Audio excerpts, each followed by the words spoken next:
How's it going, folks? Brian Blessing coming to you from Las Vegas, and it's always a pleasure to talk hockey and the Stanley Cup Finals in particular. And lo and behold, the Vegas Golden Knights are in the Stanley Cup Final, an expansion team, an incredible, remarkable journey. And they're $1.55, $1.60 favorite in this series. They have home ice over the Washington Capitals. So many storylines are in play here. George McPhee, former GM for the Washington Capitals, drafted a myriad of players on the Caps, built this Golden Knights team. So McPhee will be the focal point of this series. But reality is, on ice, it's going to be Alex Ovechkin against Marc-Andre Fleury. And the Caps showed a lot of grit, battling back to beat the Caps, finally exercising the demons to beat the Penguins, and then coming from behind to beat the Tampa Bay Lightning and winning on the road in Game 7. As for the Golden Knights, there's a remarkable story going on here. Not just the fact that they're here, but in the postseason, this team is 12-3, only one road loss. Since the playoffs started, the Golden Knights have had 32 days off.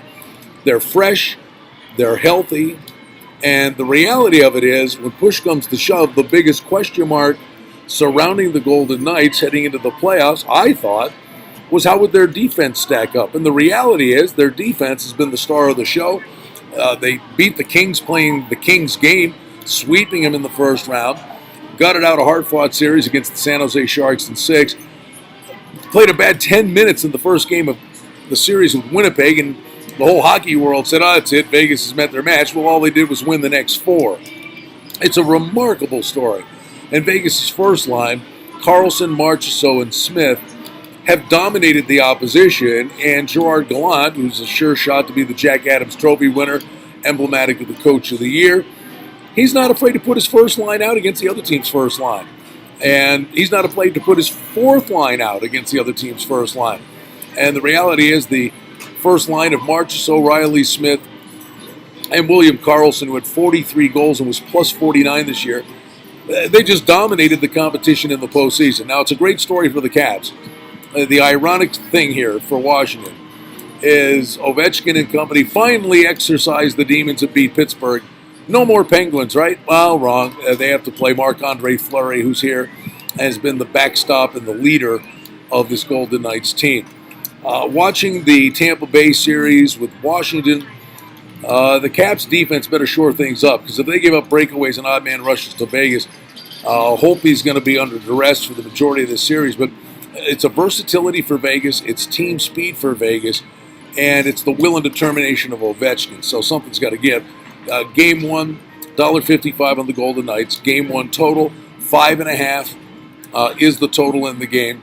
Listen, Holtby's been a remarkable story for the Caps.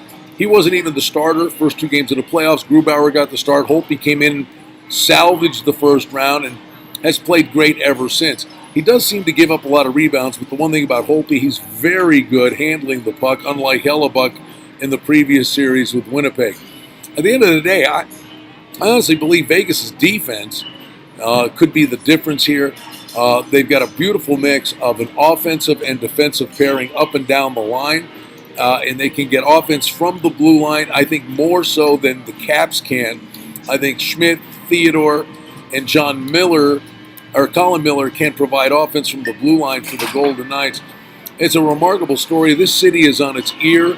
It's a professional sports town now. Everywhere you go, people are wearing Golden Knights gear. This remarkable story. If it was a Hollywood movie, a producer would have taken a big lighter to the script and said it was too far and too over the top.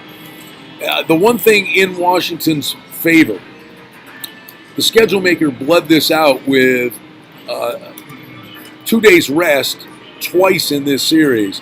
Vegas rolls 4 lines. Most teams shorten their benches. So those extra days of rest could prove to be beneficial for Washington. It's an exciting, entertaining, and a very confounding chess match. Riding the wave of somebody's going to have their moment in the sun. Does Ovechkin finally get it done after 13 years in the league? Or is it this remarkable story of an expansion team that just was dominant with 109 points all season long? Vegas is faster. I think Vegas is deeper. Ovechkin's had a Conn Smythe kind of playoffs, but so has Marc-Andre Fleury. And at the end of the day, I think you give the edge to the Golden Knights with their goaltender Fleury, and I do believe ultimately a better defense and 4 lines that can maybe wear the Caps down if Trotz shortens his bench. It's the end of a great hockey season. It's been a remarkable season here in Las Vegas. I want to thank Adam Burke always for his work on the Sports Betting Podcast, doing a great job on baseball. We talked a lot of hockey with Adam during the course of the year. It's a remarkable thing. We'll see how it all wraps up. Always glad to be here in Las Vegas documenting for you the offerings that are there, and there'll be all kinds of props with individual players. Yes, no, will they score? Adjusted totals, reverse puck lines. It's a great time of year to be a hockey fan, and it's a compelling final with the Washington Capitals starting on Memorial Day right here at T-Mobile Arena in Las Vegas. I'm Brian Blessing, inviting you to follow along at Bang the Book. I have a daily radio show called Vegas Hockey Hotline. If you're a hockey fan, we invite you to check that out at my website, sportsbookradio.com. Always a pleasure to be with you right here. Follow along on Twitter at Bang the Book.